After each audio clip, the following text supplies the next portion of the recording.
Hola, muy buenos días. Soy Mika, soy de la Reserva de Acción Climática. Vamos a esperar un par de minutos más para que los demás puedan juntar. Muchas gracias.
Que muy bien, ya vamos a iniciar, así que muchas gracias de nuevo.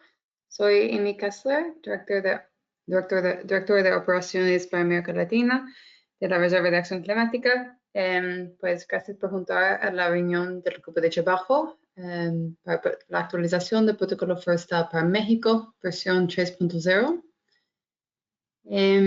Pues sí, entonces, como las últimas reuniones, los miembros del grupo de trabajo tienen la oportunidad de participar activamente durante la reunión. Siempre pídoles que se mantengan en silencio a menos que o hasta que quieran hablar, ¿verdad? Así que van a tener chance de hablar durante todo a lo largo de la sesión y realmente en estas sesiones, más que todo, tal vez tenemos muchas diferentes preguntas y puntos de discusión. Así que pueden hablar durante toda la sesión. Sin embargo, todos los demás asistentes o observadores están en modo de solo escucha. Así que los observadores pueden enviar preguntas en el cuadro de preguntas de GoToWebinar o siempre también, pues todos pueden enviar comentarios después a través de correo electrónico y también haremos un seguimiento por correo electrónico para responder a cualquier pregunta que no se haya abordado durante la reunión. Y siempre las diapositivas y una grabación de la presentación se publicarán en línea. Muy bien, entonces hoy, como siempre, vamos a hacer un breve como introducciones, hablar sobre el proceso y hoy vamos a hablar en particular sobre dos consideraciones para el protocolo o principalmente una consideración para la actualización del protocolo, lo cual tiene que ver con la inclusión del carbono del suelo para el manglar. Y también, pues, tenemos espacio para ver si hay otras consideraciones para manglar y selva que debemos considerar. Y también, si tenemos tiempo, pues, para hacer una discusión abierta y al fin vamos a discutir los próximos pasos. Entonces, de nuevo, soy Amy Kessler, directora de Operaciones de América Latina. Hoy estoy acompañada por mi colega Aurelia Casarubias, quien es asociada en Analítica. También creo que no está aquí hoy, pero consultamos con John McCall, quien es el director asociado de soluciones basadas en la naturaleza, y también con los asesores Alberto Ramírez y John Nickerson.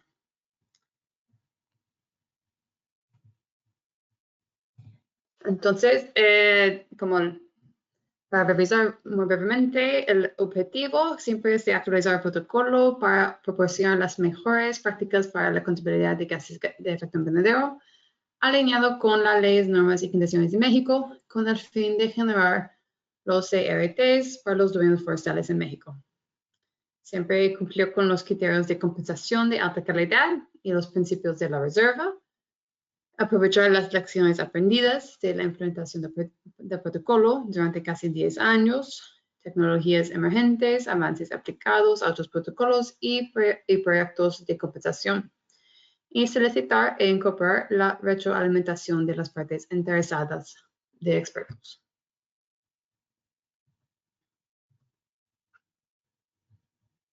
Okay. Aquí está el cronograma. Ya tuvimos las primeras 3 reuniones del grupo de trabajo. Abordamos los temas de permanencia, salvaguardas sociales y inventario forestal. Y hoy vamos a hablar sobre los temas de manglar y selva. Y al fin, la próxima o la última reunión será la próxima semana sobre desigualdad. Y al fin voy a mencionar, pero también voy a mencionar ahorita, creo que vamos a mover la próxima reunión de martes a viernes. Así que ya será, creo que es el 10 de diciembre. El próximo viernes será la última reunión del grupo de trabajo. Aunque es posible que vamos a programar otra reunión en enero después de, pues, generar el borrador que vamos a compartir con ustedes. Pero depende, pues, cómo va el proceso en enero. Ok, muy bien. Entonces, como mencioné, hoy vamos a hablar sobre el manglar y selva.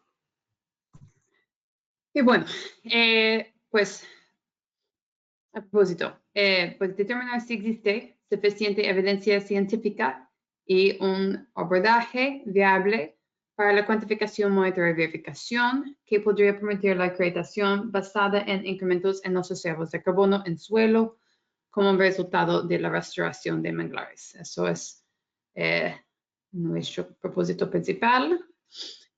Solo para destacar, como siempre, pues no vamos a acreditar para emisiones evitadas. Las emisiones evitadas no están incluidas en este protocolo por diferentes razones de las leyes y normas de México, ¿verdad?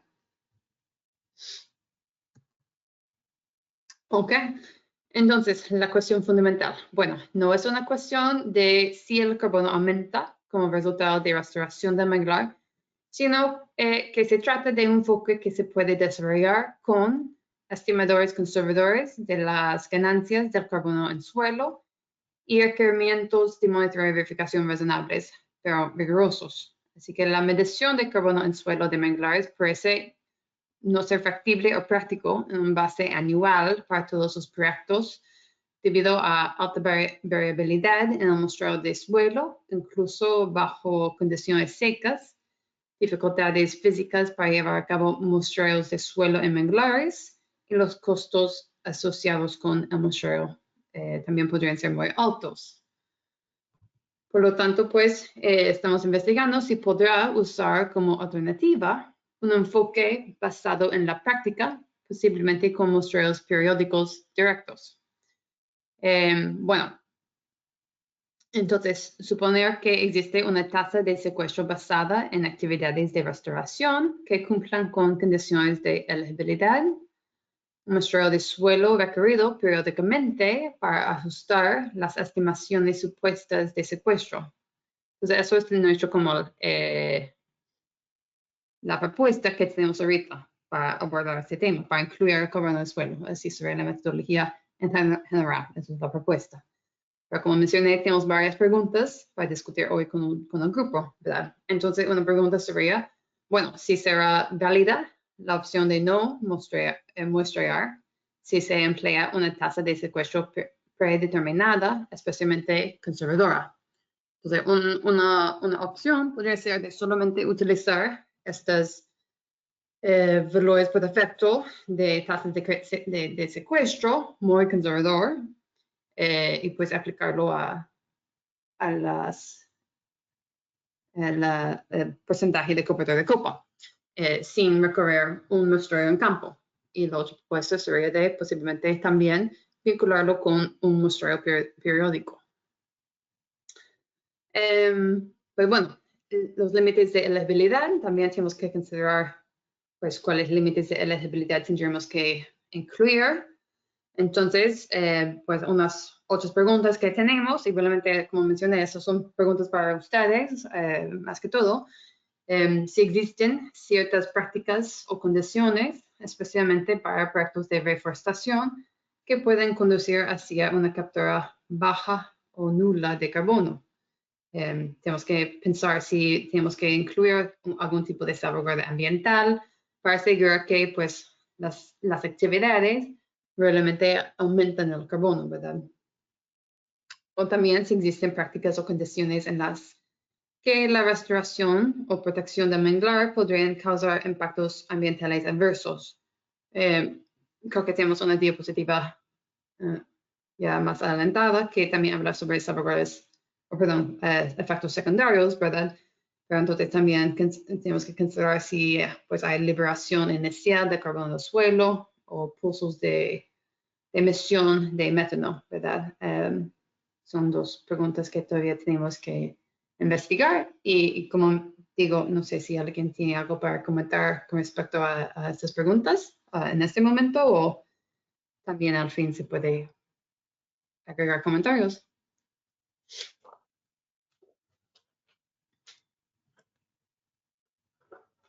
Hola, Amy, buenas tardes.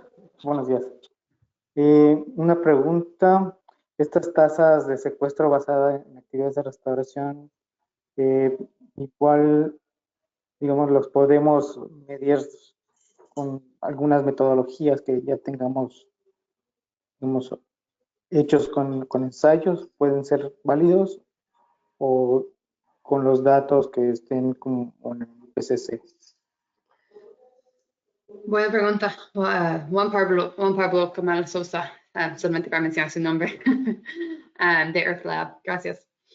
Muy bien, voy a hablar un poco más, ya creo que aquí está sobre las tasas de captura estandarizadas, pero primero solo para contestar la pregunta, la propuesta sería que nosotros, la Reserva de Acción Climática, obviamente ahorita con el grupo de trabajo, pues tendríamos que establecer los valores por defecto, las tasas de secuestro que podrían utilizar y aplicarlo, básicamente tendría que aplicarlo por la estimación de cobertura de copa. Entonces, la metodología sería que cada, pues el proyecto tendría que primero cumplir con cualquier requerimiento de elegibilidad y de ahí estimar la cobertura de copa del área de actividad mediante ArcGIS y Google Earth, probablemente, o cualquier como aplicación así. Y bueno, de ahí multiplicarlo por el estimado de multiplicar el estimado de cobertura de copa por la tasa de captura de carbono en suelo estandarizada. Así que eso como nosotros tendremos que ya establecer la tasa de captura de carbono en suelo estandarizada para determinar la cantidad de carbono por año. En eso sería basado en una investigación de la literatura científica, así que hay pues promedios globales ya establecidos, por ejemplo, lo de 5.5 toneladas por hectárea por año, es el promedio global, pero de ahí estamos investigando pues si hay suficientes estudios específicamente para México que podríamos ya establecer un promedio para México suficientemente riguroso, ¿verdad? Y conservador. Al fin, el valor por defecto sería, tendríamos que ser conservador con esto. Entonces, con una investigación muy preliminar, lo que hemos visto es hay un promedio para México de 6.2 toneladas por hectárea por año. Eso está basado en estos estudios. Hay más estudios que investigamos también, pero esos fueron los más pertinentes para México. Revisamos estudios para todo el mundo, realmente, como no me acuerdo cuántos en total, pero había bastante. Pero esos, y realmente también debo mencionar que John Nickerson realizó mucho de esta investigación inicial, así que no sé si está aquí hoy, pero muchas gracias a John. Entonces, sí, con estos estudios de México, lo que hemos visto es este promedio para México de 6.2 toneladas por hectárea por año. Y la pregunta que mencioné es, pues, si es factible, ¿cómo se considera si fuera solamente aplicar la estimación de cobertura de copa por la tasa de captura de carbono en suelo estandarizada? Y bueno, sería conservador, o bueno, si también hay interés o necesidad de también como utilizar un muestreo en campo para revisar qué es la tasa de crecimiento en particular para el proyecto. Pero sin embargo, como mencionamos, hay muchos como retos con la medición en campo, como por ejemplo la alta variabilidad en el muestreo de suelo, entonces se complica mucho la verificación. También dificultades físicas para llevar a campo muestreos así en manglar, como seguramente el estimado Juan Pablo conoce bien, y también costos asociados con el muestreo, ¿verdad? Costos del laboratorio, etc. Esas son las preguntas que tenemos para el grupo de trabajo. Que hay, entonces, más preguntas básicamente para el grupo. Si debería utilizar diferentes tasas de captura basadas en reforestación contra protección y restauración de manglares existentes. En el análisis que vimos, realmente no se hizo una diferencia entre esos diferentes tipos de actividades. Yo sé que muchos de ustedes son expertos en el tema, así que pues también queremos preguntar a ustedes. También, pues no sé, pues otra pregunta que tenemos es que si no debemos emitir créditos por zonas restauradas hasta que cierta cantidad de tiempo ha pasado, dado que sitios recientemente restaurados no estarán capturando cantidades significativas de carbono inmediatamente. Otra pregunta que todavía no hemos reservado. Y bueno, si existe un límite de tiempo para poder aplicar tasas de captura de carbono en el suelo. Entonces, si se requieren condiciones específicas para que se aplique una tasa de secuestro estandarizada, el propietario del proyecto deberá demostrar esas condiciones y el verificador pues tendría que revisarlas. Bueno, no sé si hay más comentarios con respecto a estas preguntas al momento. Yo vi un chat, pero se desapareció. Hay un comentario de Julia Calderón. Hola, Amy. Bueno, a mí me parece bien que haya como una tasa de fijación de referencia, sobre todo pues a nivel nacional, pero a lo mejor estaría bueno como dejar la opción abierta a que se pueda utilizar alguna tasa que haya sido obtenida en el sitio, ¿no? No sé si a lo mejor hay como algún estudio que haya obtenido la tasa de fijación para un sitio particular. Creo que estaría bueno que haya como la opción de usar esas tasas. Y sobre lo de las tasas de restauración contra protección, nosotros lo que hemos hecho es, pues que obviamente un ecosistema cuando recién se ha establecido no tiene la misma capacidad de fijar que uno que ya está bien establecido. Entonces se puede como calcular cuánto tarda un ecosistema en llegar a su potencial máximo de captura y trazar una curva, ¿no? Para calcular como el porcentaje del total que se captura durante esos primeros años. No sé, bueno, es una opción, no sé si haya como otras propuestas.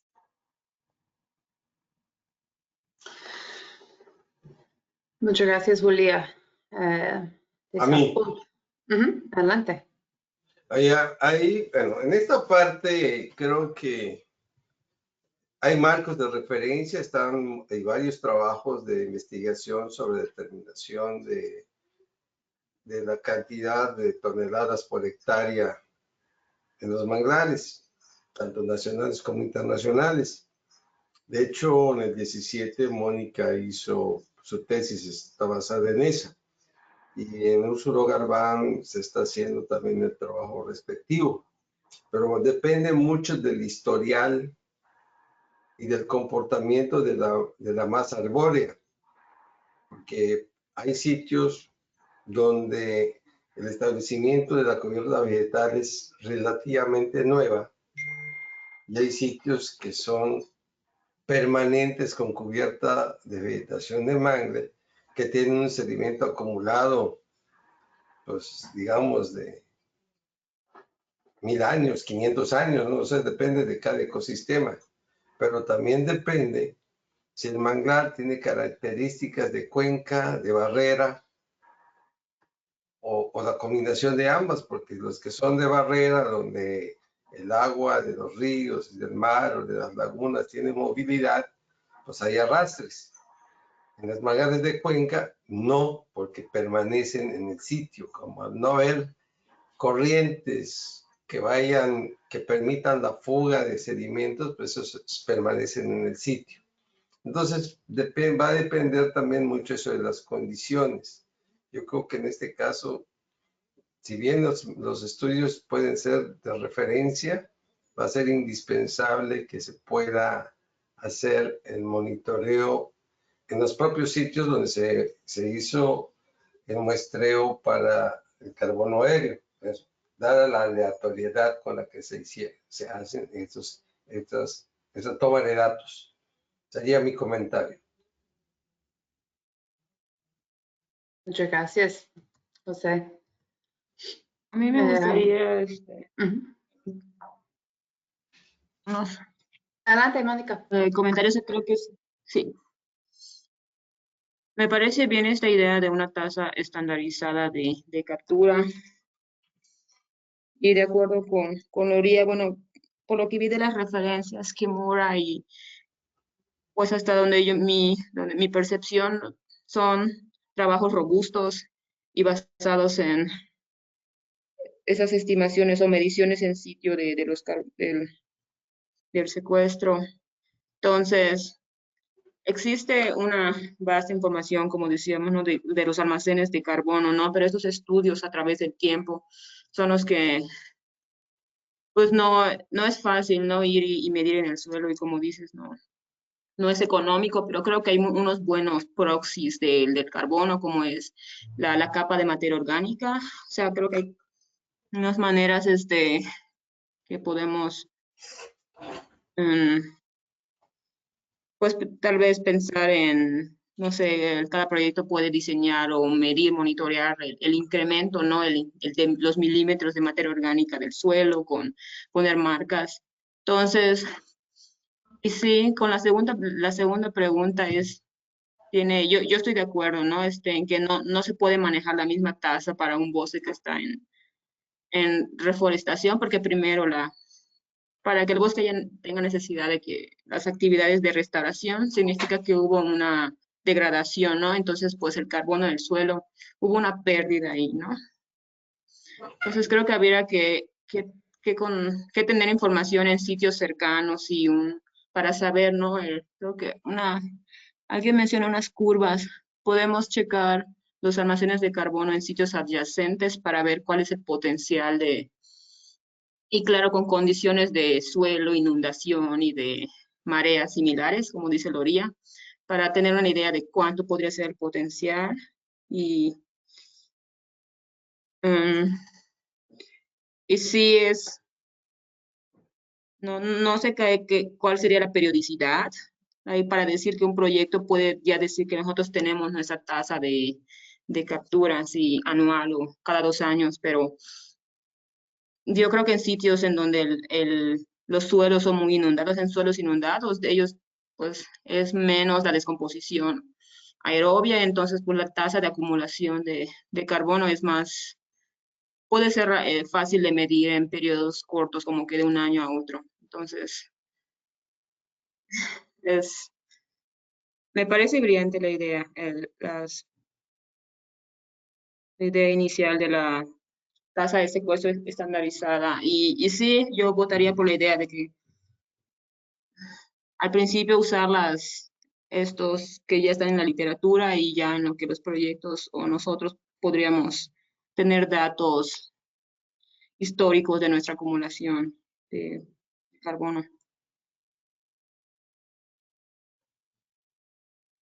Mónica, una pregunta.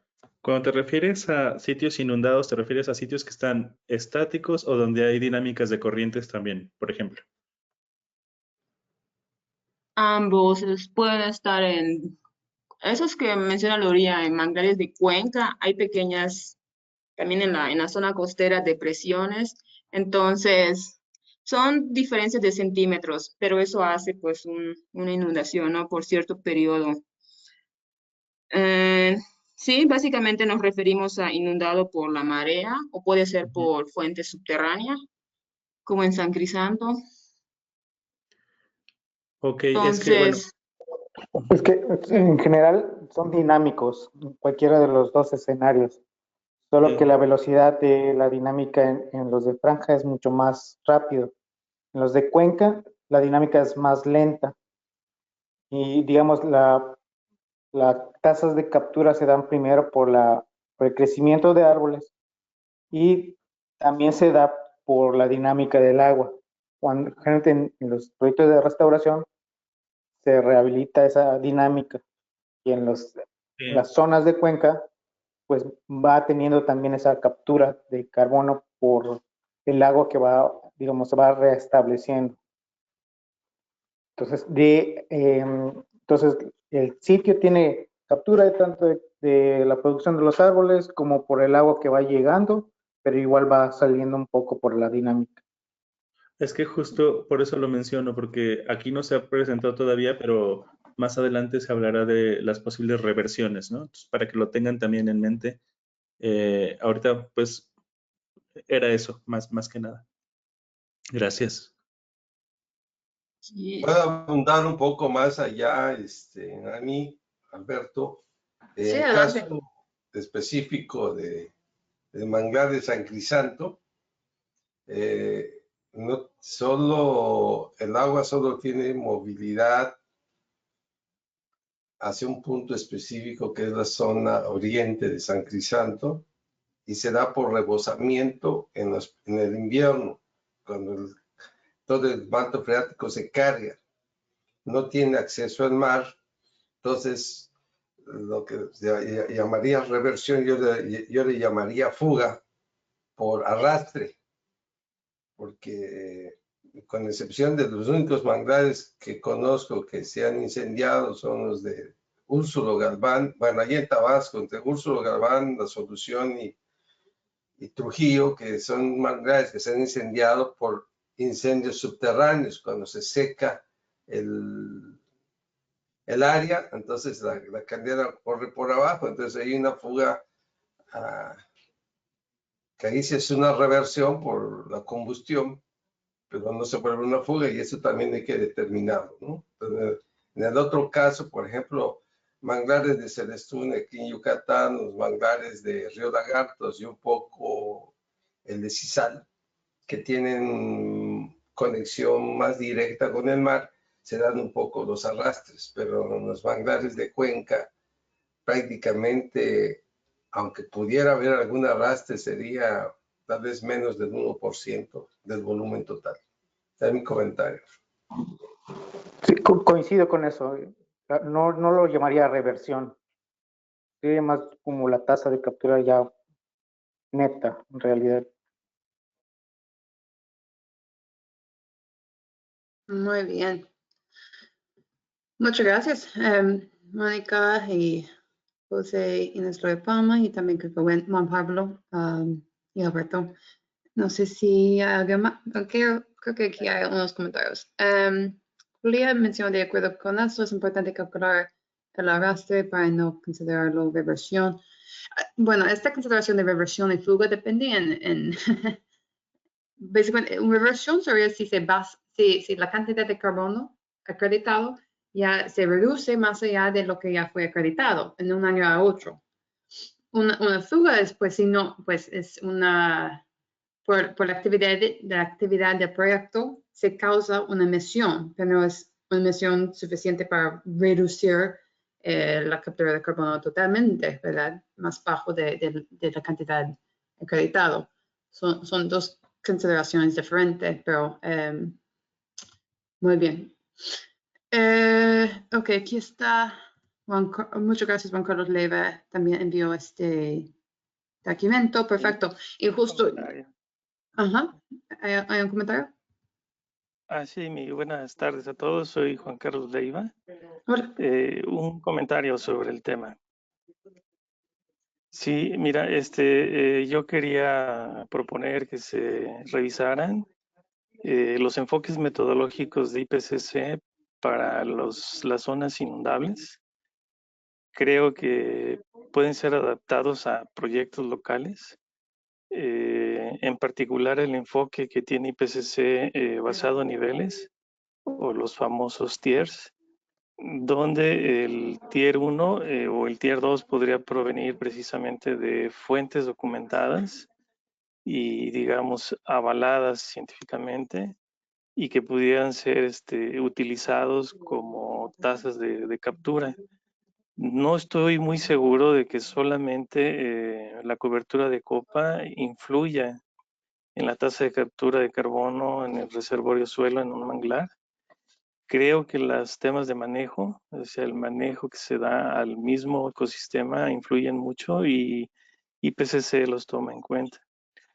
Y bueno, en relación a los valores de referencia o tasas de captura nacionales, quería proponer también que se revisaran los factores de emisión y los factores de absorción que utiliza la Comisión Nacional Forestal en la compilación de los inventarios de emisiones de gases de efecto invernadero en el sector tierra. Ahí hay factores de emisión nacionales calculados con datos del Inventario Nacional Forestal, siguiendo todas estas metodologías de IPCC. Y bueno, ese sería mi comentario. Y por último, efectivamente, cuando se drena un manglar, al ser suelos orgánicos sujetos a condiciones anaerobias y se drena todo el carbono capturado, atrapado o contenido en ese reservorio, efectivamente se empieza a oxidar y empieza a emitir carbono y deja de ser un reservorio. Entonces, el manejo que se le da al manglar es muy importante. Es mi comentario. Muchas gracias, Juan Carlos. ¿Alguien más por el momento? Había un comentario de René Amy sobre la verificación. Ok, adelante. ¿Lo quieres decir, René, o lo leemos? Sí, no, hola, buenas tardes a todos. Nada más para preguntar, la duda va en el sentido de, en caso de que se utilizaran tasas diferentes de captura de CO2 basadas en el tipo de proyecto que se está haciendo, si es reforestación o protección o restauración de los manglares existentes, si no sería necesario incluir un paso de validación aparte de la verificación, o se tomaría como, por ejemplo, como es como en el de manejo forestal mejorado, que se puedes utilizar diferentes tipos de actividad sin que sea necesario el paso de la validación. Gracias. Muchas gracias, René. Creo que has tocado algo muy importante. Pues creo que la mayoría sabe muy bien, la reserva de acción climática, pues la manera que manejemos los protocolos es de establecer pues criterio de elegibilidad y adicionalidad estandarizada y línea de base estandarizada para pues evitar el requerimiento de validación y para pues proporcionar más certidumbre al mercado y reducir costos, ya que validación genera costos y también genera más incertidumbre porque no sabe si ese proyecto es elegible hasta que se pasa validación. Entonces, por eso, sí, sería muy importante que nosotros establecemos las tasas estandarizadas, que nosotros básicamente hacemos la validación ahorita. Nosotros con el grupo de trabajo establecemos la tasa estandarizada según la literatura científica, ¿verdad? Y tendríamos que ser muy conservador con esto, por supuesto. La otra opción sería de incluir una metodología estandarizada que un proyecto posiblemente podría implementar para tener muestreos de su proyecto. Sin embargo, reconocemos que eso genera muchos costos y por eso buscamos como tal vez las dos vías, las dos opciones, pero algo muy conservador, establecido de manera estandarizada a través de la literatura para México.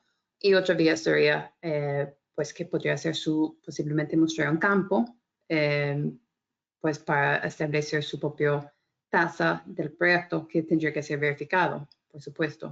Pero sería más bien verificación debido a que tendría que utilizar la metodología estandarizada. No creo que podríamos utilizar como una tasa, pues que tal proyecto dice que, bueno, ya hice mi estudio, yo tengo tal tasa. Bueno, no, como lo hacemos con el inventario forestal, no sería válido, ¿verdad? Tendríamos que aplicar una tasa estandarizada conservador que nosotros pues ya revisamos e incluimos directamente en el protocolo, o tendría que seguir la metodología que establecemos en el protocolo. Eso serían los dos vías que consideramos como alineado con pues los principios de contabilidad de la reserva, ¿verdad? Y es la propuesta, pero también es justamente lo que estamos considerando y discutiendo hoy con ustedes. No sé si, René, si contesté la pregunta. Sí, Amy, muchas gracias por tu respuesta muy amplia y Ahí detallada. está. Gracias. Ok, está, perdón. Súper. Muy bien. No sé si alguien más tiene algún comentario. No, yo solo que suena bien esa idea, Amy.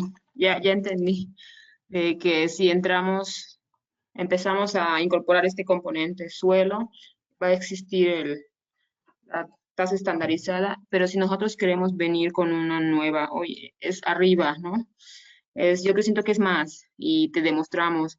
Ahora mi pregunta es,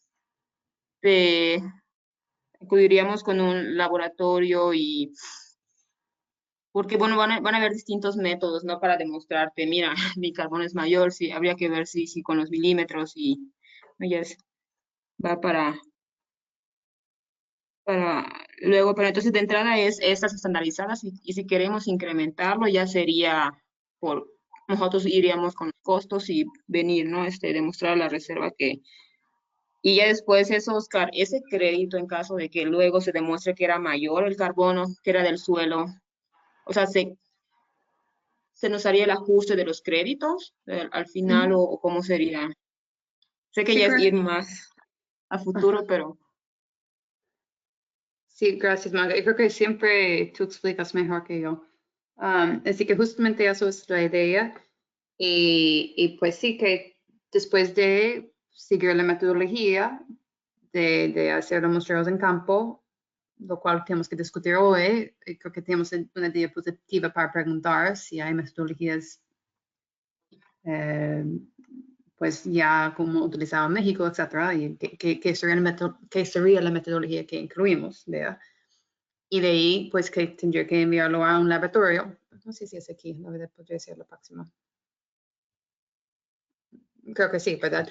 Y si tienen que llevarlo a un laboratorio, que tenemos que considerar ahorita con el grupo si hay laboratorios acreditados, cuáles serían los laboratorios que podemos como confiar, ¿verdad? Que sería de calidad.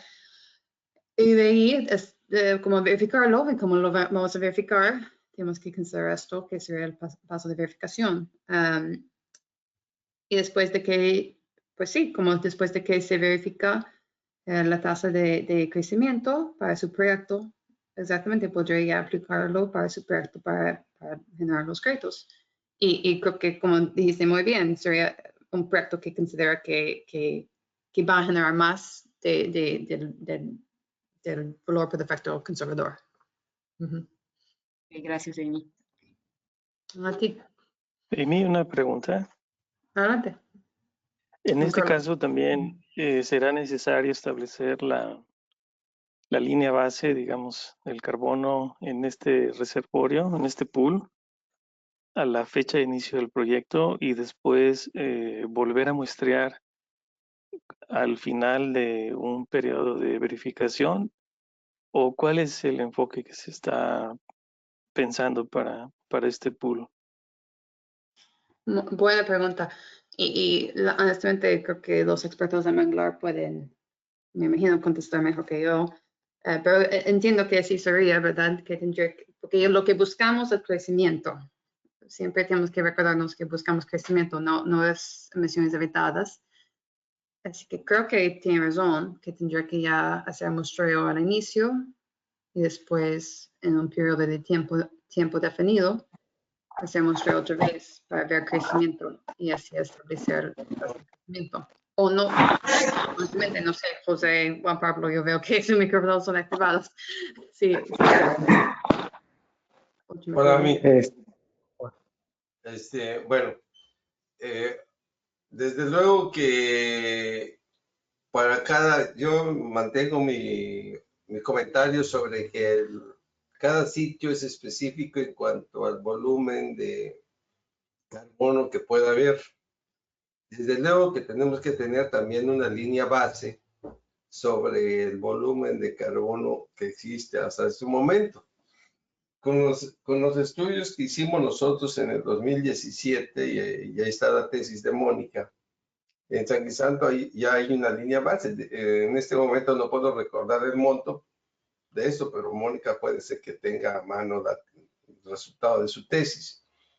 Pero, por ejemplo, en algunas prospecciones que hicimos en Úrsulo Garbán, cuando iniciamos en las primeras prácticas de que si entraban o no entraban a proyecto hicimos unas prospecciones y sacamos unos núcleos. Hay unos sitios donde nos daban 1,5 metros de sedimentos acumulados y hay otros sitios donde nos daban 80, 90 centímetros. En el caso de San Crisanto tenemos sitios que varían de 20, 30 hasta 50 centímetros, no más. Eso influye en la densidad por hectárea. Entonces, si bien podemos partir de un punto base, en base a los estudios que hay sobre la materia, será indispensable hacer la ratificación en el transcurso y en el desarrollo de cada proyecto, y tiene que ser específico. Las literaturas y con contactos que tengo con gente que trabaja con manglares en Filipinas, ahí tienen por hectáreas hasta 1,000 toneladas, y eso es muchísima cantidad, ¿no? Entonces, porque también pues, depende de la, insisto, en la edad de la vegetación de mangle. Y pues sería ese el comentario que en este momento puedo aportar. Buenas tardes, Juan Pablo Kemal Díaz. Bueno, de los proyectos de carbono unos que he estado como que revisando también, el muestreo de suelo que generalmente se implementa, pues sí tienen una línea base, pero de esas parcelas, de la línea base del inventario de arbolado, generalmente solo eligen un porcentaje para hacer el muestreo de suelos, y eso lo han hecho porque los costos son muy elevados. Pero sin embargo, cuando tienen ya la caracterización del tipo de suelo en todo el área de actividad, si lo tienen estratificado, digamos, el tamaño de muestra, digamos, se puede tomar como de las mismas parcelas que se realizan para el monitoreo. Eso ya reduce mucho el esfuerzo de muestreo, los costos para mandar a hacer los análisis de suelo, y generalmente manglar, pues sí hay una variación entre localidad, principalmente si tienen fuentes de otro, la fuente del agua viene de otro lado que no solo en sitio, pues sí cambia mucho, ¿no? Pero en lo que he visto es que el tamaño de muestra sí es menor, pero que sea significativo. Y generalmente siempre es a los 30 centímetros, entonces en eso se enfocan siempre.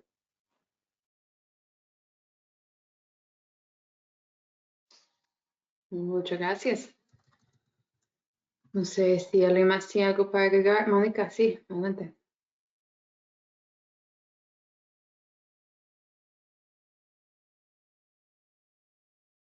Bueno, Mónica, yo veo tu micrófono activado. No sé si quieres agregar algo. Sí.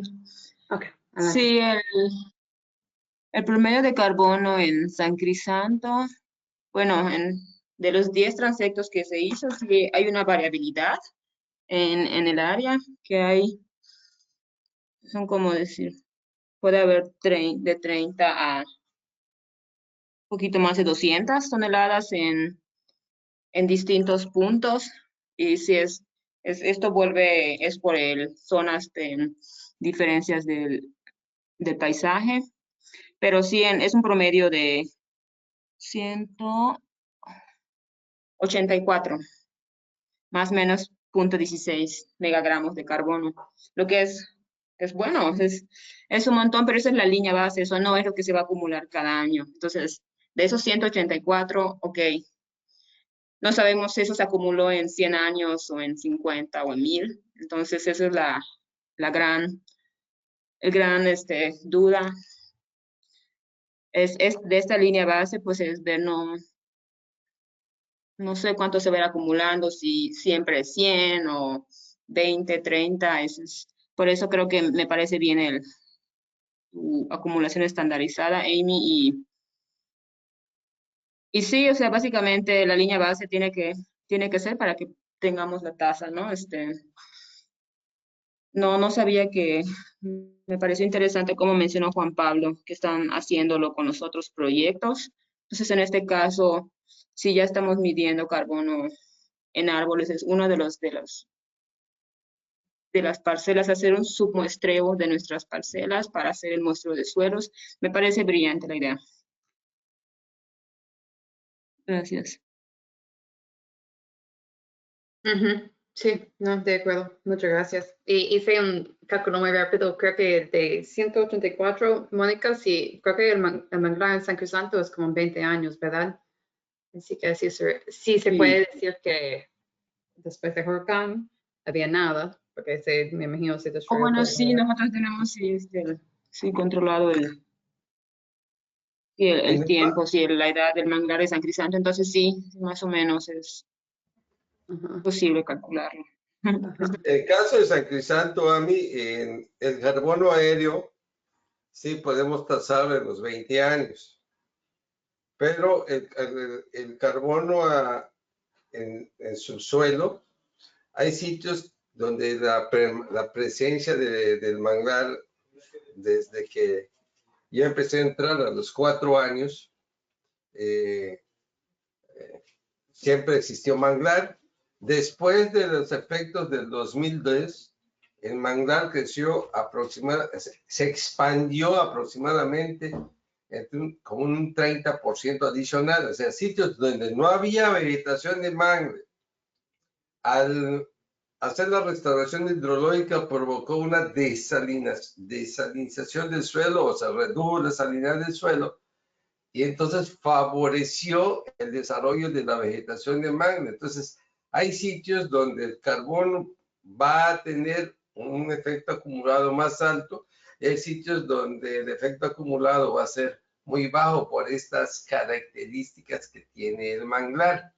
Y yo tengo la evidencia fotográfica en sitios donde no había vegetación de mangle, y tenemos árboles de 15, 20 metros de altura en estos 20 años que ya tiene el manglar como tal. Pero son estos factores a considerar, y eso es lo que cuando se hagan, en caso de hacerse los estudios, había que revisar un poco la historia del establecimiento de la vegetación.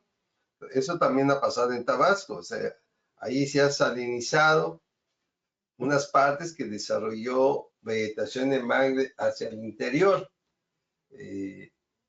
Y otras donde ha desaparecido el mangle por otras causas, ¿no? Y no vamos a hablar nada que tenga que ver con proyectos oficiales. Mi comentario. Ok, no, muchas gracias, José. Así que no podemos verlo de esta manera, entiendo. Ok, muy bien. Entonces, para seguir, pues muestreo de suelo, creo que ya hablamos mucho, pero solo para ponerlo, para explicar nuestros pensamientos con respecto al muestreo de suelo. Pues bueno, el muestreo es empleado cuando la cuantificación completa no es factible debido al tiempo o al costo. Eso es general, muestreo. Las parcelas se establecen para tomar medidas de un subconjunto del grupo deseado y estas mediciones se expanden según el tamaño de la parcela. Y creo que pues sí podríamos considerarlo como un submuestreo de las parcelas que tienen que levantar de todas maneras para alimentarlo, ¿verdad? El protocolo dictará típicamente los estándares para muestreo, como parámetros de medición, tamaño de muestreo, técnica de muestreo, profundidad de la muestra, lineamientos para la verificación, etc. Así que eso es lo que tendríamos que ya pues, incluir. En algunos protocolos, los desarrolladores tienen flexibilidad para decidir sobre muchos de los parámetros del inventario. pero como en nuestro protocolo ya está muy estandarizada la metodología para el inventario en general, creo que buscaríamos para incluir una metodología estandarizada directamente para el muestreo de suelo también. Y es lo que quisiéramos preguntar a ustedes, pues como sus recomendaciones para incluir una metodología estandarizada para el muestreo de suelo. Si lo incluimos, eso todavía sigue como una pregunta general, pero según la discusión creo que hay interés de incluir un tipo de metodología de muestreo de suelo también. Ok, muy bien. Amy. Más sobre... Sí, Juan Carlos. Sí, mira, quería mencionar, hay una metodología descrita en los procedimientos del Inventario Nacional Forestal y otra metodología en los procedimientos de la norma mexicana NMX 173 que podrían servir como referencia. Y bueno, si hubiera interés, yo podría mandar los links para que pudieran descargar los métodos. Sí, no, perfecto. Muchas gracias. Sí, podría enviarnos esas metodologías. También quisiera preguntar a como Mónica y José y Juan Pablo, los expertos de Manglar, si hay metodologías ya muy aceptadas en México y por supuesto tendremos que evaluar, en cualquier metodología tenemos que evaluar si cumple con el rigor estadística que siempre buscamos, ¿verdad? Entonces, bueno, para mencionar que la mejor manera de medir los cambios en carbono orgánico del suelo sería de extraer muestras y hacer pruebas de laboratorio. Y pues, en general, la combustión seca se considera como el método más preciso. Sin embargo, hay varios retos y eso es lo que también pues, tenemos que reconocer, que en general toma mucho tiempo para tomar las muestras. Se necesita precisión para remuestrear, almacenar y enviar muestras. Es decir, como ya que no hay mucha precisión, es complica a veces demostrar el crecimiento y eso es lo que buscamos. Y el costoso tener laboratorios para analizar muestras consume mucho tiempo, ¿verdad? En general siempre buscamos no requerir algo que va a generar más costos que beneficios. Por eso tal vez podemos considerar incluir las dos opciones. Y necesidad de minimizar el número de muestras para mantener la eficiencia del proyecto. Eso sí, tendremos que considerar. Entonces, típicamente tratamos de especificar y aprobar tecnologías, abordajes muy específicos. Entonces, por ejemplo, para los métodos de prueba en laboratorios, la pregunta sería de prescribir métodos o proporcionar orientación para análisis de laboratorio adecuado para las pruebas de carbono orgánico del suelo o densidad aparente. De ahí otras preguntas que tenemos con respecto al muestreo, pues cuáles son los estándares mínimos de precisión que debemos incluir. Pues si incluimos metodología de muestreo obligatoria, similar al inventario de árboles, técnicas de campo obligatorias, por ejemplo, como requisitos o recomendaciones para el establecimiento de parcelas, tal vez, por ejemplo, como ubicaciones aleatorias, establecimiento de parcelas, y que también, como mencionó Juan Pablo y Mónica, creo que pueden de considerar de vincularlo con el inventario general y hacer un submuestreo, posiblemente.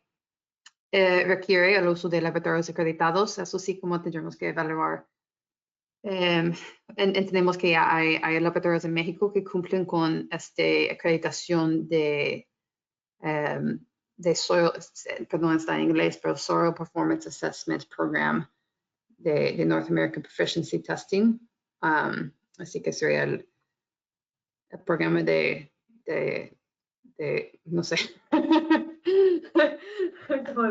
Pero bueno, este aquí, o de Norteamérica, o también si hay otro de la EMA, creo que tal vez aquí hay algunas personas, no creo que haya alguien de la EMA directamente, pero algunos verificadores que tal vez conocen si hay laboratorios acreditados por la EMA que podríamos considerar.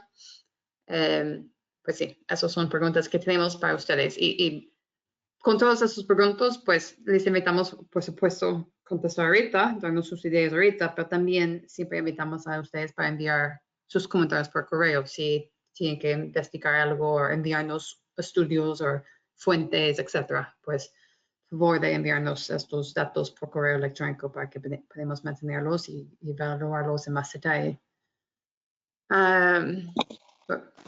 Sí, adelante. Hola, Amy. Hola.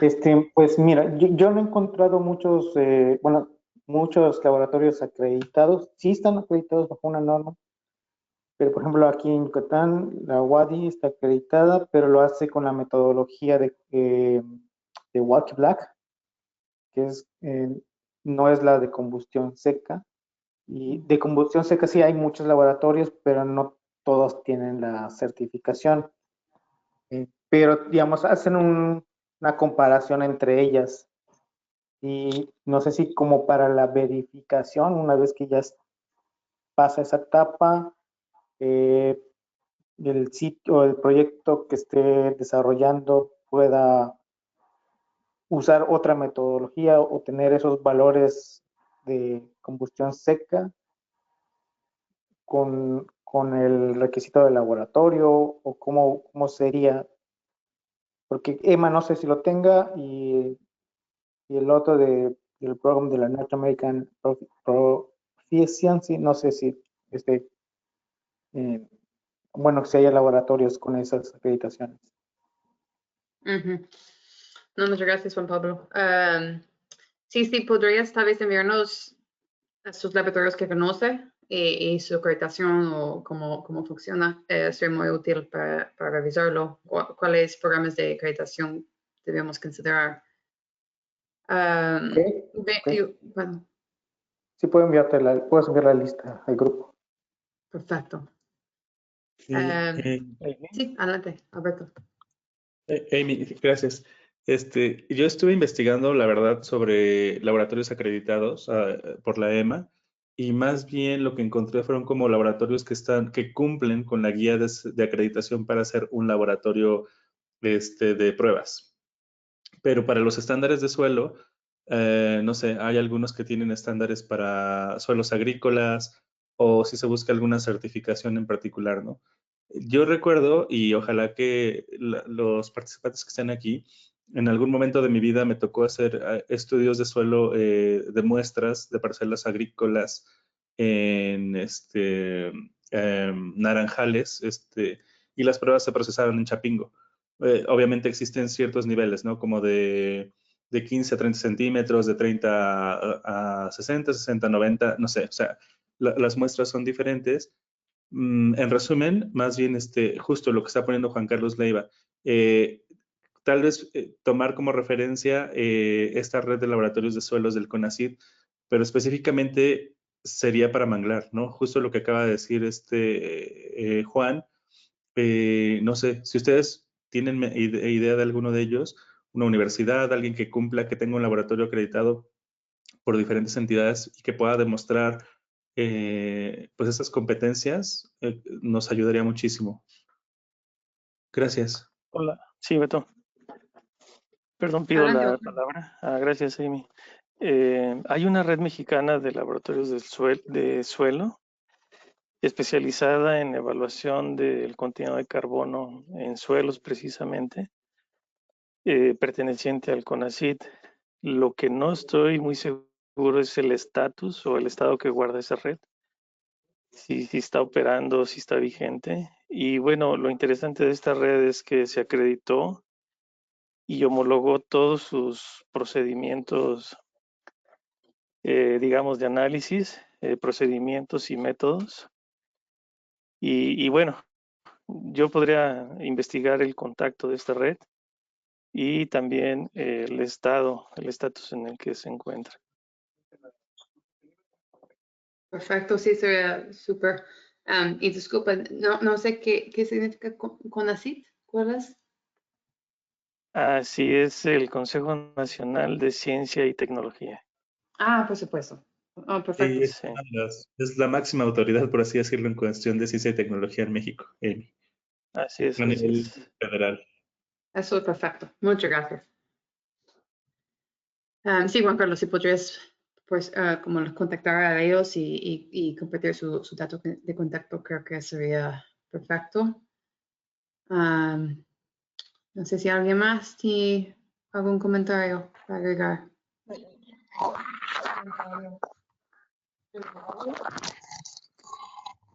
Mónica. Yo, por lo que veo, este método de combustión seca y pruebas de densidad aparente, que son básicamente las de Kaufman, que en algún momento con José Inés Loría estuvimos revisando las metodologías de la norma de NMX 173, es la misma.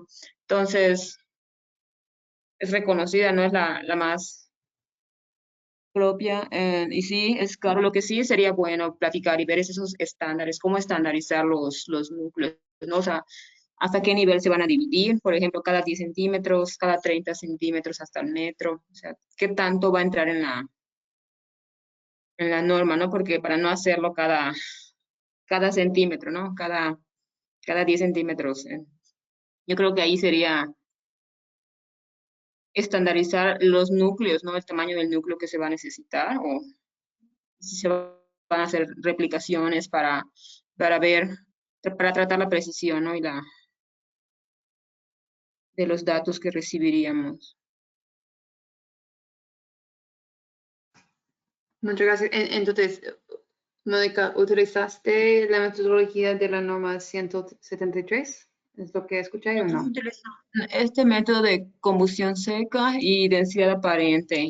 Y bueno, yo estaba desarrollando mi tesis de maestría en el Centro de Investigación del Politécnico Nacional en Mérida. Entonces, han de estar estoy casi segura, bueno, no sé, han de estar entre la red CONACYT, porque pues de ahí se recibe parte de los dinero para los proyectos en un centro de investigación. Entonces, posiblemente se podría checar ahí. Otra opción es que yo sepa, ahí en Tabasco se está trabajando con el Tecnológico de Comalcalco, con las universidades ahí. Siento que es una buena oportunidad de, pues también, ¿no? De hacer que la ciencia en México, pues, aporte pues, a la parte esa de política, ¿no? O sea, una manera de conectar la parte ambiental y estas cuestiones es mediante esta red, ¿no? Estas redes de CONACYT y pues ahorita en este grupo de trabajo. Siento que es una buena oportunidad para hacer este clic y ver si podemos avanzar en que ya los créditos del suelo también sean validados. Ok, perfecto. Y si podrías tal vez también compartir las fuentes a estas metodologías, sería muy útil. El protocolo de Kaufman, sí. De Kaufman. Ok, creo que eso es lo que Julia acabó de incluir. ¿Eso es lo que se refiere? Kaufman. Ajá. Ok, muchas gracias Julia y Mónica. Sí, Mónica, si hay otro también sería útil de compartirlo. Muchas gracias. Amy, Sí, yo creo que lo que dijo Mónica hace rato es muy valioso, muy importante. Justo esas preguntas, ¿no? Si va a ser una metodología obligatoria, técnicas obligatorias. Yo creo que nos ayudarían mucho a tener justo procesos estandarizados y creo que aquí sí vale mucho la pena para el grupo de trabajo lo que mencionaba Mónica sobre cuáles van a ser las profundidades para tomar los núcleos. Porque en efecto, tiene que ser lo más repetible posible, lo más barato posible. Tomar núcleos cada 10, cada 5 centímetros. Eso depende de a mí. Ok, muchas gracias, Alberto. Perdón, Alberto, no sé si estás cortando. Creo que se está cortando, pero lo pongo en el chat. Gracias. Ok, gracias. Sí, José Inés. Respecto al comentario de Alberto, no sé si se refiere a distancia o a profundidad, pues, pero si es profundidad, eso va a depender de las condiciones propias de cada sitio, porque si establecemos profundidad estandarizada, vamos a dejar de leer vamos a dejar de cuantificar el volumen de carbono por área, por decirte así. Te comento que hicimos, reitero, en las prospecciones que hicimos en Tabasco nos daban sitios de más de 1,5 metros de profundidad de sedimentos en sitios de manglar. En el caso, en los otros que hicimos, y está la tesis de Mónica, pues varían de 10, 15, 20 centímetros. Ella tiene esos datos específicos en el tema.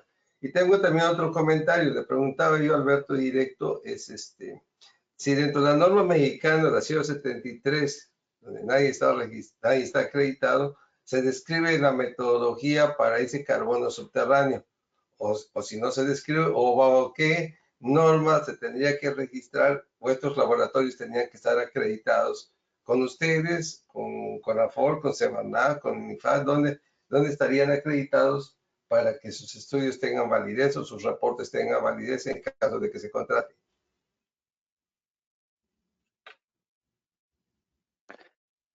Un comentario. Sí, un comentario a la pregunta. En el caso Sí, de bueno, la norma mexicana, la metodología establece la evaluación del carbono orgánico del suelo a 30 centímetros de profundidad. Pero es un valor que se puede variar para la metodología del protocolo.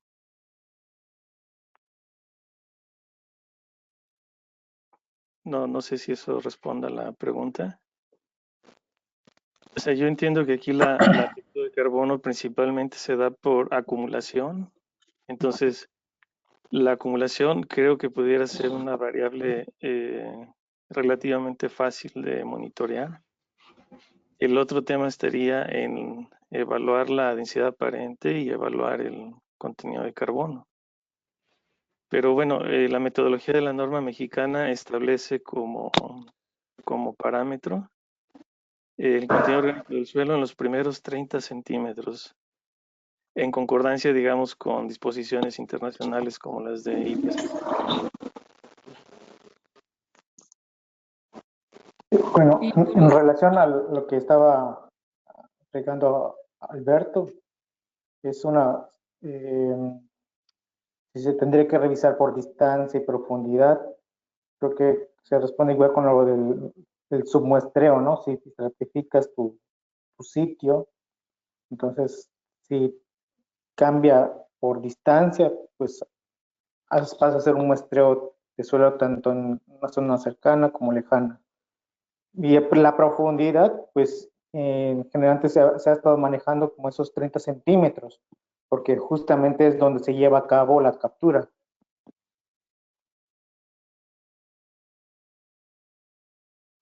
Perfecto, muchas gracias. Ok, gracias. Ok, muy bien. Y sí, gracias a todos. Creo que todos han mencionado algo muy interesante e importante. Gracias por la clarificación de la metodología. Ajá. Perdón, justo he estado atendiendo otra llamada, perdón, pero solo quisiera apuntar un tema importante en el tema de mangle. Ok, adelante, gracias, Pedro. El manglar, recordemos que como tal, como especie protegida, no cae perfectamente dentro de la ley general de desarrollo forestal sustentable. Y hay algunos temas, esto es algo que estoy viendo con UNEP ahorita, en cuanto al ownership de los derechos de carbono, que queda medio confuso ahí. No está tan claro como con materia forestal que al propietario o poseedor del predio le corresponde esto, y también hay que tomar en cuenta que el mangle muchas veces se va a encontrar en zonas concesionadas, en zona federal marítimo terrestre o terrenos ganados al mar que son propiedad federal. Entonces, ese es un punto también para considerar ahí en los contratos y dentro del protocolo también. Sí, no, muchas gracias, Pedro. Eso es un tema muy importante también. Yo creo que la próxima reunión vamos a hablar sobre adicionalidad y ahí vamos a hablar sobre, en específico, si hay consideraciones de adicionalidad que tenemos que incluir para manglar, análisis específicamente para manglar con respecto a cómo se define adicionalidad, ya que está como bajo de un nivel de protección, ¿verdad? De ahí para propiedades federales, justo eso es lo que creo que Julia estaba preguntando. pienso que tenemos que tener una discusión con los abogados de nuevo, pero creo que hablamos brevemente de este tema en una reunión anterior, pero estaban pensando que podríamos incluir propiedad federal y considerar cómo posiblemente podrían tener un acuerdo con los ejidos o comunidades que manejan directamente la propiedad para definir que ellos tienen el derecho de carbono. Pero es un tema que sí, por supuesto, que tiene aplicaciones legales o consideraciones legales que tenemos que hablar contigo y probablemente Mónica, ¿verdad? De Canopy Carbon. Sí, y porque inclusive también un tema importante aquí es que muchas veces las zonas con manglar, el concesionario tiene para protección y ornato, no para obtener un uso económico, un aprovechamiento económico del mismo. Y de vuelta ahí caes un poquito en complicaciones legales porque de vuelta el manglar no cae en la ley forestal como tal, no eres propietario, la federación es la que es propietaria, entonces es un tema que queda un poco, digo, aunque quienes tienen experiencia en manglar, pues han hecho los proyectos y no ha habido ningún problema a la fecha, pero en realidad está un poquito más confuso ahí el tema de quién es el propietario de los derechos de carbono para llevar a cabo un contrato de cesión de derechos de carbono. Es un poquito más confuso ahí. Hay más áreas grises. ¿Me permites, Dani? Sí, adelante, José.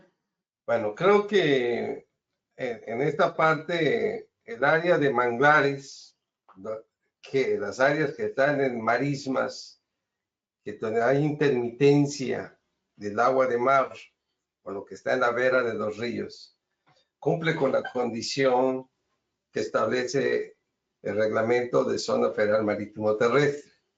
Sin embargo, hay manglares de cuenca también donde no se cumple este criterio porque no hay intermitencia con el mar o con aguas, con marismas. Y muchos de estos manglares son parte de dotaciones ejidales. Entonces, la ley agraria dice que el ejido es propietario de las tierras que han sido dotadas. Y peor, si ya se certificó con un procede y la federación no objetó esa dotación, el ejido es plenamente propietario de esas superficies. No, hay que tener mucho cuidado con eso, sí, porque la ley de bienes nacionales ahí sí prevalece por encima de la ley agraria, y si había una dotación de zona federal marítimo terrestre o zona federal, que son los manglares, corresponde a la federación de manera absoluta, no son terrenos que puedan caer como propiedad ejidal. Eso sí es súper importante considerar. Y la propia ley nacional los establece como inalienable, imprescriptible e inembargable y no pueden caer en el régimen ejidal. Esa parte sí es súper importante.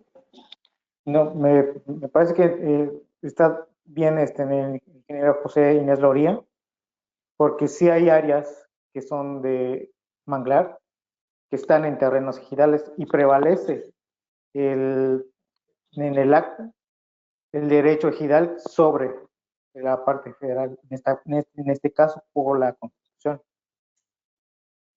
No, y les voy a explicar por qué. Primero en tiempo, primero en derecho, y en este caso, y porque yo en caso de ejido San Crisanto, cuando la Semarnat quiso establecer zona federal sobre nuestra dotación ejidal, los demandamos por despojo de cosa inmueble ante la PGR y se tuvieron que desistir de la acción, porque la ley dice que yo soy propietario. En todo caso, la Semarnat tiene que buscar un cambio en la resolución presidencial primero para que pueda decir que yo no soy propietario. En tanto esa condición no se dé, yo sigo siendo propietario del manglar. La ley de bienes nacionales se crea en el 1988 o en el 2000. Las dotaciones ejidales que son previas a eso no entran en esta afectación. De hecho, desde que se hizo el cambio de la ley agraria en 92 ya no hay nuevas dotaciones de terrenos ejidales. Entonces, Perdón, ese sí fue un grave error. Considero sí, perdón, pero es un tema legal para discutirlo, pero ese sí es un tema importante, porque inclusive si consideramos un terreno ejidal en zona federal marítimo terrestre y lo estamos ocupando, hay un tema de responsabilidad penal también, pero bueno, lo comentamos después para el tema de abogados nada más, y de vuelta sí es importante que ese tema sea discutido por abogados. todos, porque es un tema bastante importante. Muchas gracias, Pedro. Creo que estás cortando un poco. No escuché todo de lo que dijiste al fin. Yo creo que yo escuché que, pues, como es un tema muy complicado y delicado, y es algo que, por supuesto, tenemos que cuidarnos mucho.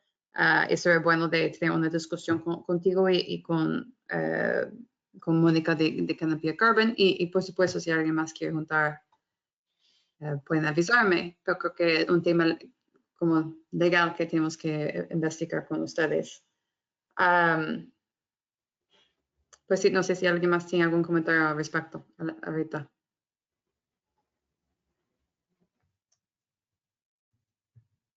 Ok, muy bien. Sí, creo que la meta sería de encontrar una manera que podemos, por supuesto, incluir esos proyectos, pero encontrar una manera que es legal y pues para definir quién tiene el derecho del carbono, ¿verdad? Eso siempre es un principio de la reserva. Así que no, muchas gracias. Ok, Julia, ¿están considerando salvaguardas ambientales específicas para manglar?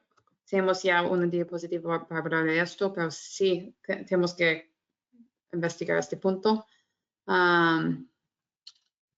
Entonces, bueno, vamos a regresar a la presentación y después, Julia, podemos regresar a tu pregunta también si no hablamos más. Yo creo que hay una diapositiva adelante para hablar de eso.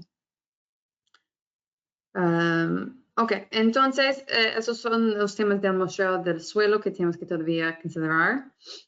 Pues como se ve, como Mónica mencionó y creo que diferentes personas mencionó, creo que hay diferentes estudios que podemos evaluar y vamos a evaluarlos pues con respecto a los estudios de tasas de crecimiento, tanto como estudios de metodologías del muestreo de carbono del suelo, pues favor de enviarnos los estudios aplicables para México. Buscamos más que todo para México, ¿verdad? Y pues, por supuesto, estudios publicados de literatura científica, ¿verdad? Así que si tienen estos estudios para enviarnos, pues muchas gracias, estaríamos muy agradecidos. Y eso es lo que tenemos que ya después definir, cuáles serían estos como metodologías estandarizadas y tasas estandarizadas que podríamos incluir de manera conservadora. Y por supuesto vamos a ya compartir estas metodologías y consideraciones con ustedes en un borrador para después recibir más comentarios de ustedes. Y me imagino que dentro del desarrollo de borrador vamos a estar en contacto con varios de ustedes también. Y si alguien tiene algún comentario, alguna recomendación, pues por favor de enviarlo por correo electrónico. Si no fue comentado hoy. Ok. Entonces, sí, consideraciones adicionales. Pues tal vez eso tiene que ver con tu pregunta, Julia, aunque realmente aquí estamos más hablando de fugas. Entonces, pues sí se pueden cuantificar los efectos secundarios de las actividades del proyecto, tales como impactos de las emisiones de metano, ¿verdad? Esto es probablemente relevante para los beneficios por la captura de carbono. Entonces, entendemos que existen emisiones de metano, perdón, que tendríamos que incluir como una cuantificación de fugas probablemente anual para aplicarlo así. Entonces, no sé si si hay estudios, si hay conocimiento de estas emisiones, pues no sé si alguien tiene algún comentario al respecto.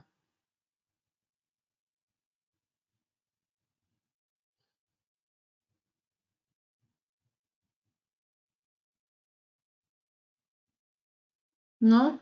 Ok. Creo que hemos encontrado. ¿Sí? Hay uno que se hizo en Virginia. Lo encuentro y te lo mando. Pero no sé si haya otro que sería mejor. Hay uno que está en borrador, pero no ha salido realmente, así que todavía le falta bastante, pero tiene unas cantidades que podrían indicar, pero no sé si es válido todavía. Porque la parte de metano sí es difícil de medir. Ya, no, totalmente. Creo que buscaríamos tal vez un valor por defecto para aplicar como una deducción por fuga. Sí, yo creo que está bien así por tasa. Ajá, porque entendemos sería muy complicado de medirlo directamente. No probablemente sería factible. Ok, muy bien, pero sí, Juan Pablo, no sé si mencionas, honestamente había un poco de ruido al inicio, así que si tiene un estudio, mencionaste tal vez un borrador que podrías compartir, aún así podría útil tal vez para considerarlo. Y Ok. Julia, gracias. Perdón, Julia, la verdad no te escuché. Nada, que hay un paper de emisiones de metano y nitratos en manglares y pastos marinos, solo que se hizo los valores son de Virginia. Entonces ahorita lo comparto, pero bueno, que si hubiera alguno en México, pues sería mejor. Ok, no, pero sería también útil para considerarlo. Creo que, como mencioné, vamos a buscar tal vez si hay estudios para establecer algún tipo de valor por defecto conservador que podríamos aplicar. Muy bien. ¿Alguien más tiene algún comentario sobre... Ajá, creo que Wilver tiene su micrófono activado. ¿No? ¿Tiene algo para agregar? Wilver, Enrique. Ok, no, no te escucho, perdón. Si tiene algo, por favor, de enviarlo por el chat.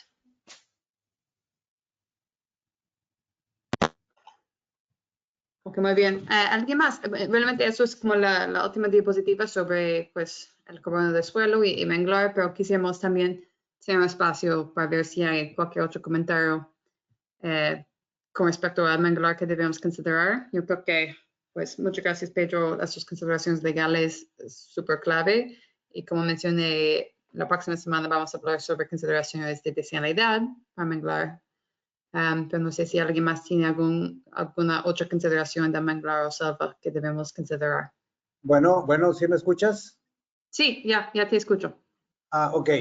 Bueno, mira, Amy, nosotros en la Universidad Autónoma de Tamaulipas estamos en la parte de imágenes satelitales y resulta que va a salir un nuevo satélite de esta empresa norteamericana que se llama Planet y va a tener un satélite a 30 metros hiperespectral que va a poder medir metano.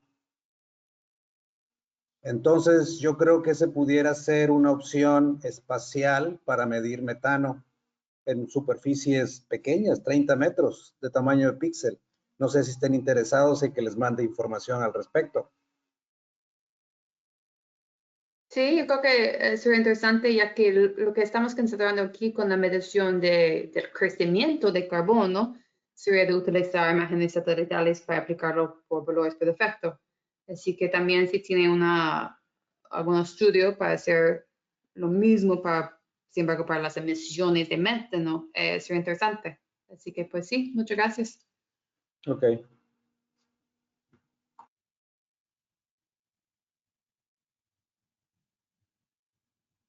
Muy bien. ¿Alguien más tiene alguna otra consideración o comentario con respecto a pues manglar y selva también? No hablamos mucho de selva hoy, pero no sé si alguien tiene alguna recomendación o comentario. A mí, Hola. bueno, no sé si aquí valga la pena también comentar lo que el doctor Wilber habíamos comentado previamente con ustedes del uso del dron para el tema de manglares con el LiDAR. Ajá, ok. ¿No? Para que se pueda formar parte del protocolo, porque si no está el protocolo no se puede hacer, no es válida la aplicación de la tecnología. Y Sí, eso ahí el que... doctor Wilber también pues, tiene más información que lo que yo tengo y pudiera ayudar también. No creo que aplique para el carbono del suelo, porque sí para el carbono aire. Muchas gracias, José. Estamos considerando el uso de imágenes satelitales para la medición o estimación de cobertura de copa para aplicar o multiplicar el porcentaje de cobertura de copa por estos valores por defecto para la tasa de crecimiento de carbono del suelo. Con respecto a las mediciones de carbono dentro de los árboles vivos en pie, eso creo que es otra consideración mucho más grande. Estuvimos considerando metodologías para incluir el uso de imágenes satelitales para carbono dentro del árbol vivo en pie. Y hablando con diferentes expertos, creo que no todavía hay suficiente evidencia de como qué sería la estadística necesaria para estos tipos de inventarios. Creo que todavía el mercado no está de acuerdo con qué sería necesario para el uso de imágenes satelitales. Así que todavía es algo que estamos evaluando, estamos monitoreando las mejoras en esta tecnología y el uso con respecto a proyectos de carbono, pero probablemente para la actualización de hoy sería un poco complicado de incluirlo ahorita. Y yo pienso que si fuéramos ya a intentar de incluirlo, va a posponer la publicación de protocolo por mucho más tiempo que creo que sería ideal, ¿verdad? Pero, como digo, es algo que seguimos evaluando, es algo que tenemos interés de investigarlo y vemos la utilidad de su aplicación totalmente. Pero es algo que tenemos que hacer con un poco más tiempo, yo creo. Y creo que queremos ya avanzar con la publicación del protocolo, con la actualización del protocolo, ¿verdad? Si me permites nada más hacer una aclaración, Amy. Adelante. Lo que se refiere, José, obviamente el LIDAR es una tecnología nueva, todavía específicamente para el cálculo de carbono directamente, pues todavía no. Pero hay algunos proxies en sus ecuaciones alométricas que sí puede apoyar, básicamente la altura. O sea, con el LIDAR se puede medir perfectamente el nivel de superficie, dado que el LIDAR tiene la capacidad de penetrar hasta cierto punto un dosel. Si la luz atraviesa un dosel, puede medirse el piso o el agua, pero además la altura de los árboles en toda la cobertura se puede tener. Y yo creo que ese sí es un parámetro que utilizan ustedes en sus ecuaciones alométricas. No te puedo decir al interior cómo está la estructura de las ramas, todavía eso sí es un poco más complicado, pero la medición de la altura de cualquier dosel, inclusive la copa, está perfectamente probado con el LIDAR. Nada más sería hacer ese comentario. Muchas gracias, Wilber. Es súper interesante. Solo para mencionar, para Manglar específicamente, las ecuaciones alométricas no utilizan la altura, por lo cual hemos incluido una modificación para la metodología de Manglar que no tiene que medir la altura para esas especies específicamente. Sin embargo, no, pues, reconozco que esta aplicación sería muy útil para diferentes ecosistemas también. Así que no, sería interesante. Si podrías enviarnos la información, sería muy útil. Muchas gracias. Muy bien. Amy. ¿Alguien más? ¿Sí? ¿Algún comentario? Sí. Un comentario, Amy. Adelante, Es sobre la evaluación de emisiones de metano en suelos inundables. Por ahí puse el link a un apéndice técnico de las guías IPCC 2006 que a lo mejor pudieran servir también como referencia.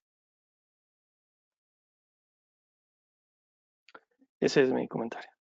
Perfecto. No, muchas gracias. Pero estaba buscando el enlace. Ahí lo veo. Ok, perfecto. Muchas gracias. Ok. ¿Con alguien más? Muy bien. Entonces, pues, como mencioné, pues siempre les invitamos a enviarnos sus comentarios también. Vamos a guardar el chat, así que debemos tener los enlaces que nos enviaron por el chat aquí hoy. Sin embargo, pues si hay otras fuentes o aún esas fuentes, si quieren enviarnos esos fuentes y enlaces datos, etcétera, estudios por correo electrónico, pues sería muy útil y estaría muy agradecida. Si podrían enviarnos sus comentarios y estudios antes de 15 de diciembre, sería pues ideal para que podamos ya realmente investigarlo con tiempo e incluirlo directamente en la actualización. Realmente estamos ya en fase de desarrollar el borrador, pues este mes y enero, diciembre y enero estamos ya desarrollando el borrador. Espero que podamos compartir un borrador con ustedes como finales de enero. Y ya tenemos febrero para también incorporar cualquier comentario final del grupo de trabajo antes del borrador que publicaremos en marzo para el periodo de comentarios públicos, ¿verdad? Eso es la meta. Entonces, pues sí, no tenemos mucho tiempo, así que pues si podrían enviarnos los estudios, etcétera, lo más pronto posible, sería muy útil. De ahí, sí, estamos ya en fase de redacción de protocolo. Como mencioné, vamos a compartir el borrador, espero ya a finales de enero.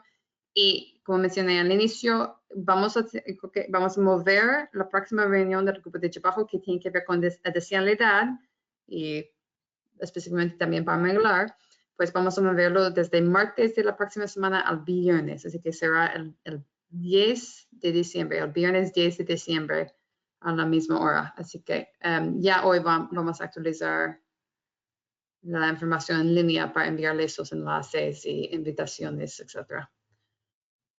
Muy bien, yo veo aquí algunos últimos comentarios. Muchas gracias si van a enviarme los estudios. Perfecto, Juan Pablo. Y perdón, Julia, ¿tienes un comentario? Sí, Amy, perdón, es que no había entendido que ya estábamos terminando. Sobre las salvaguardas para proyectos de manglar, creo que sí sería importante ver cómo verificar que las acciones de restauración de manglar no tengan impactos en otras zonas. Entonces, por ejemplo, muchas veces pues hay como cambios en los cauces de agua. Entonces, ver que estos cauces no afecten otras regiones de manglar. En proyectos forestales, pues estas fugas se verifican en la cobertura arbórea dentro del mismo predio, pero a lo mejor en proyectos de manglar sería importante ver más allá del predio, ¿no? Porque pues el alcance puede ser mayor. Entonces, estás hablando como de actividades de restauración, como por ejemplo la modificación de hidrología. Sí, o sea, muchas veces en proyectos de restauración de manglar, pues es muy importante restaurar flujos hidrológicos. Entonces, también sería bueno tener una salvaguarda para que estas acciones que tienen como la intención de restaurar flujos hidrológicos no vayan accidentalmente a afectar otras áreas de manglar, ¿no? Que por desviar a lo mejor un cauce para que se restaure una zona, se esté afectando otro.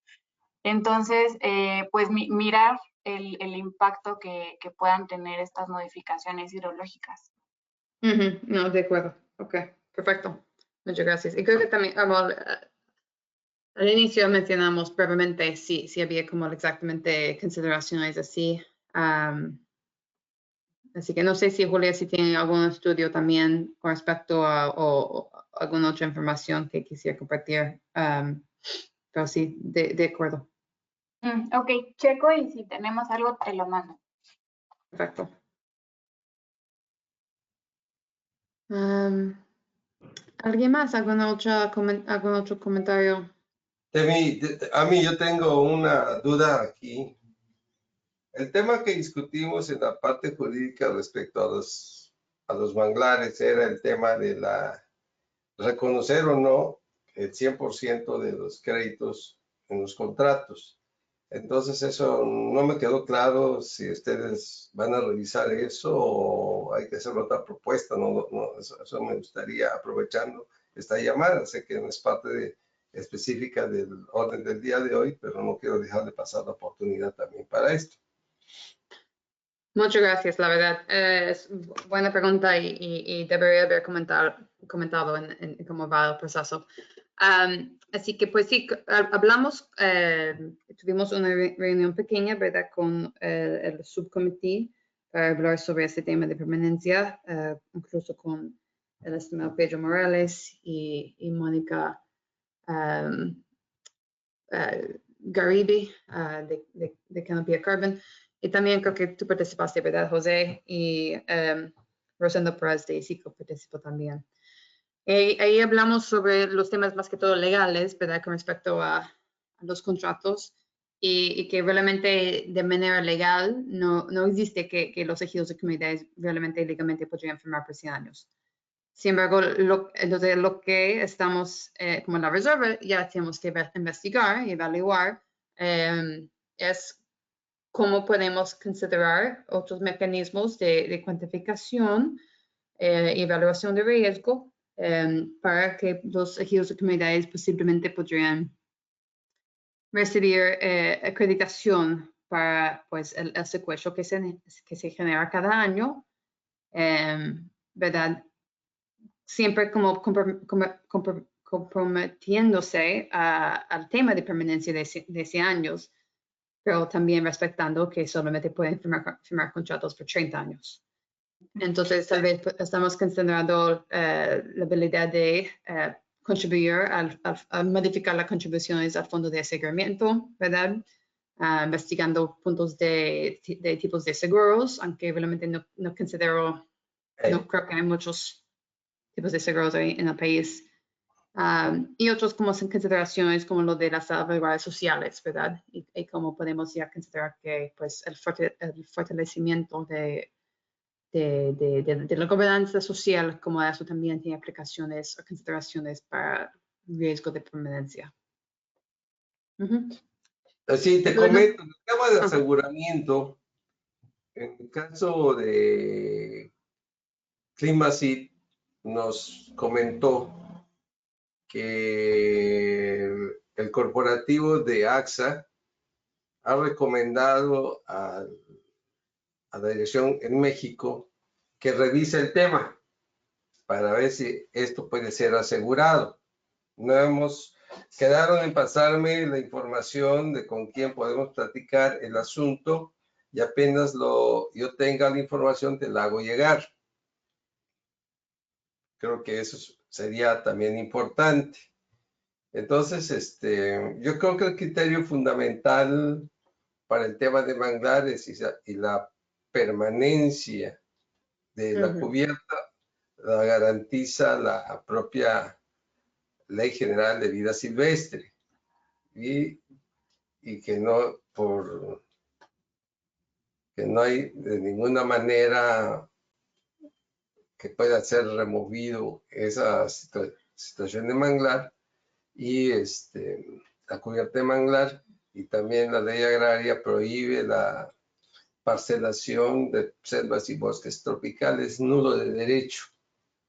Entonces el manglar, en este caso, dentro del uso, solo va a permanecer dentro del uso común del ejido y como esa cubierta forestal.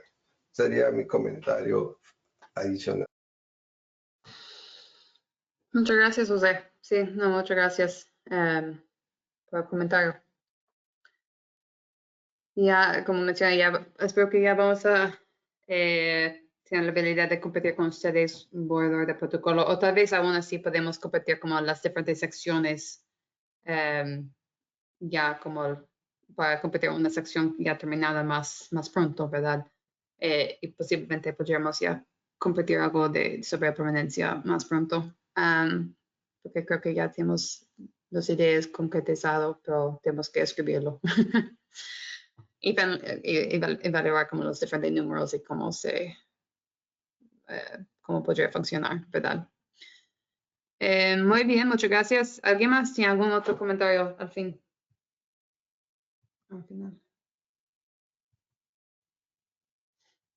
Ok, muy bien. Solo como aquí están los correos electrónicos, así que por favor de enviarnos sus comentarios a través del correo electrónico.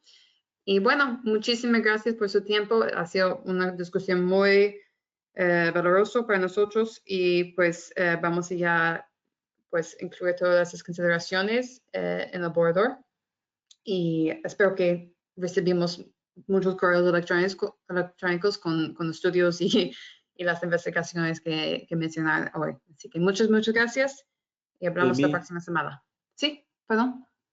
Un anuncio parroquial antes de cerrar. Oigan, la próxima semana, la próxima reunión del grupo de trabajo va a ser sobre adicionalidad, como ya vimos en el calendario, y justo estamos revisando la herramienta de adicionalidad en cuestión de manglar y selva. Ustedes saben que no se podrían aplicar exactamente los mismos parámetros, y en ese sentido también cualquier información que ustedes consideren prudente, algún estudio de riesgo, cualquier cosa que ustedes nos puedan, que consideren de interés, o prepararlo para ese momento. Con todo gusto estamos abiertos a que nos hagan llegar información y para que lo piensen. En ese momento, pues lo discutiremos seguramente. Perdón, solo quería mencionarlo porque sí, esta sesión también era un poco para selva, pero nos enfocamos más en manglar y ya. Gracias, Amy. Perdón por la interrupción. No, perfecto. La verdad, muchas gracias por comentarlo. Muy bien. Ok, entonces muchísimas gracias por su tiempo y por cualquier cosa estamos atentos, así que muchas gracias. Que tengan buen día.